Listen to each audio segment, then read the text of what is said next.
കൊണ്ടും കഥ നീങ്ങില്ല എന്ന് ഞാൻ തന്നെ പറയാറുള്ളത് കൊണ്ട് ആ ക്യാരക്ടർ ഞാൻ തന്നെ അങ്ങ് ചെയ്തു. ഇതിനു മുന്നേ അഭിനയിച്ചിട്ടുണ്ടോ വേറെ എന്തിലെങ്കിലും എവിടെയെങ്കിലും? അങ്ങനെ ഗോദ ചെയ്യുന്ന സമയത്ത് എനിക്ക് തോന്നുന്നു ഞാൻ അതില് 3ഓ 4ഓ സ്ഥലത്ത് പല വേഷങ്ങളിലൊക്കെ വരുന്നുണ്ട്. ഗോദയില് എല്ലാവർക്കും വീണ്ടും ഒന്നും കൂടെ കാണുമല്ലോ, നോക്കണമല്ലോ. അത് ചിലർക്കൊക്കെ അറിയാം. എനിക്ക് തോന്നുന്നു പഞ്ചാബില് ഞാൻ മറ്റേ ടർബനൊക്കെ കെട്ടിയിട്ട് ഞാനും ടൊവിയും കൂടെ വാമികയുടെ ഒരു സീക്വൻസിന്റെ അവിടെ പോയിട്ട് ബല്ലെ ബല്ലെ കാണിക്കുന്നത്. ഓഡിയൻസ് എല്ലാവർക്കും എന്തായാലും അതെന്താന്ന് പറഞ്ഞു കഴിഞ്ഞാൽ ഈ ഹിന്ദിക്കാരെ മെയിൻറ്റെയിൻ ചെയ്യണമെങ്കിൽ മീൻസ് നമുക്ക് ഇത് ഹിന്ദി അറിഞ്ഞുകൂടാ. അപ്പൊ നമ്മുടെ ഒരാൾ ആർട്ടിസ്റ്റിന്റെ കൂടെ നിക്കാൻ വേണ്ടി ഞാൻ തന്നെ.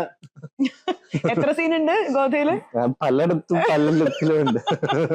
ആ ഒരു സമയത്തുണ്ടായിരുന്നായിരുന്നല്ലോ മുടി. ഇപ്പം ആ ഒരു കുടുംബം ഇവിടുത്തെ കാണുന്നില്ല. ഇത് 2 ദിവസമായുള്ളൂ. 2 ദിവസമായുള്ളൂ. എത്ര കൊല്ലത്തെ വളർച്ചയായിരുന്നു അത്? 5 വർഷത്തെ. 5 വർഷം ഫുള്ള് മുടി ഉണ്ടായിരുന്നല്ലോ. അത് എന്നെ കെട്ടി വെക്കാൻ സമ്മതിച്ചില്ല. ഓക്കെ.